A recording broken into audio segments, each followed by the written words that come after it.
नमस्कार दोस्तों, स्वागत करता हूं आपका एक और नई स्टोरी के साथ। ये स्टोरी कल वाली स्टोरी का पार्ट 2 है। यदि आपने उस स्टोरी को पूरा नहीं सुना तो इस स्टोरी को सुनने में आपको मजा नहीं आएगा।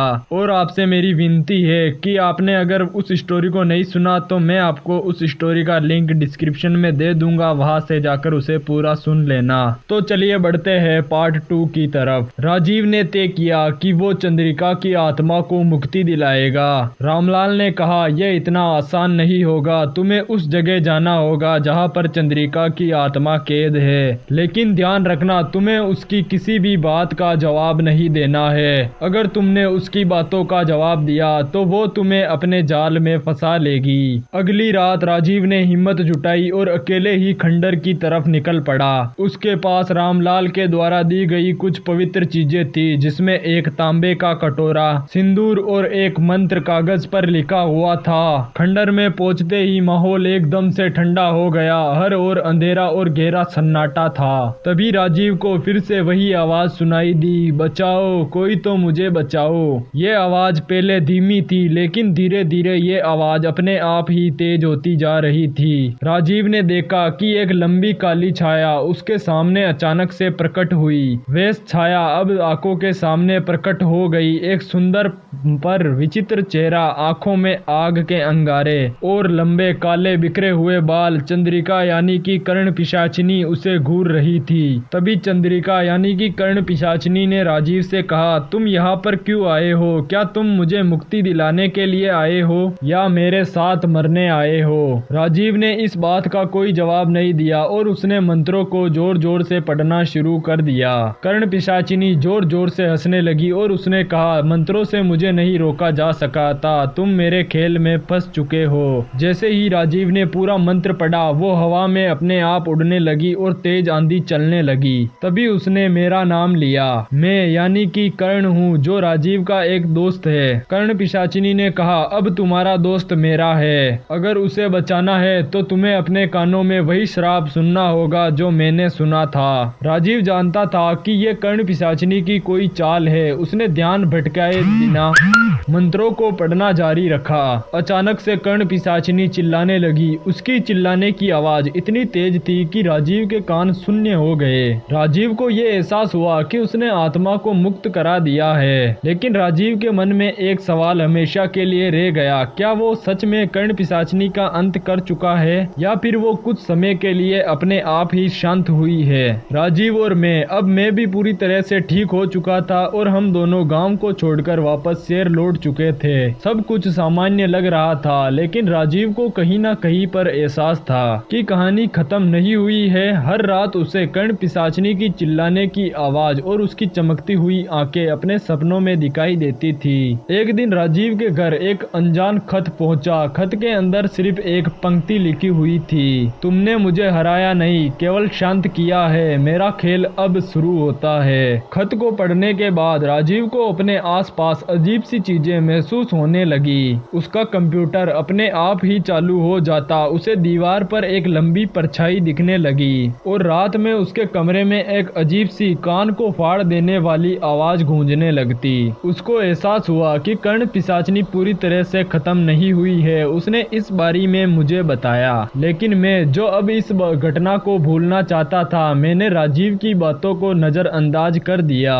राजीव ने ठान लिया कि उसे इस समस्या का हमेशा के लिए छुटकारा करना होगा। उसने रामलाल से मिलने के लिए फिर से सरगांव जाने का फैसला किया। गांव पहुंचने के बाद राजीव ने देखा कि पूरा माहौल पहले जैसा नहीं था। गांव के लोगों की आंखों में अभी भी खौफ था। रामलाल ने बताया कि कर्ण पिशाचिनी अब और भी ज्यादा शक्तिशाली हो गई है। उसकी सीमा अब जंगल तक सीमित नहीं है, बल्कि उसने पूरे गांव और आसपास के क्षेत्रों को अपनी चपेट में ले लिया है। कई लोग रात में अचानक से गायब हो रहे हैं और उसकी चीखें और भी तेजी से खंडर से सुनाई देती है। राजीव ने रामलाल से पूछा, अब क्या किया जा सकता है? रामलाल ने कहा, इस बार सिर्फ मंत्रों से काम नहीं चलेगा। तुम्हें श्राप की जड़ तक जाना होगा और उसकी आत्मा को मुक्त करना होगा।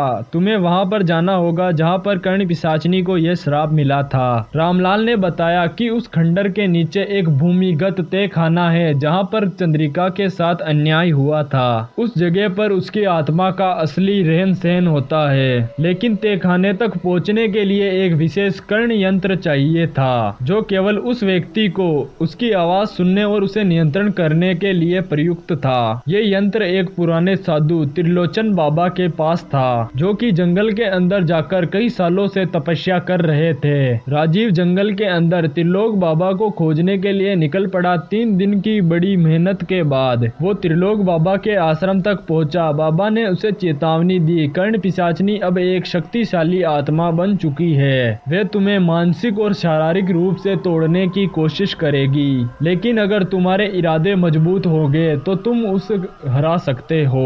बाबा ने राजीव को कर्ण यंत्र दिया और कहा, इसे अपने कानों पर रख लो। ये उसकी आवाज को नियंत्रित करेगा और तुम्हें उसके जाल में फंसने से बचाएगा। राजीव कर्ण यंत्र को लेकर खंडर तक पहुंचा। इस बार वो अकेला नहीं था, रामलाल और कुछ गांव वाले भी उसकी मदद के लिए साथ थे। खंडर के अंदर प्रवेश करते ही तेज हवाएं चलने लगी और डरावनी आवाज सुनाई देने लगी। तहखाने का रास्ता एक पुराने दरवाजे के पीछे था। जैसे ही राजीव ने दरवाजे को खोला, उसे लगा वो एक अजीब सी दुनिया में आ गया हो। चारों ओर धुंध और खून के धब्बे और एक अजीब सी गंध फैली हुई थी।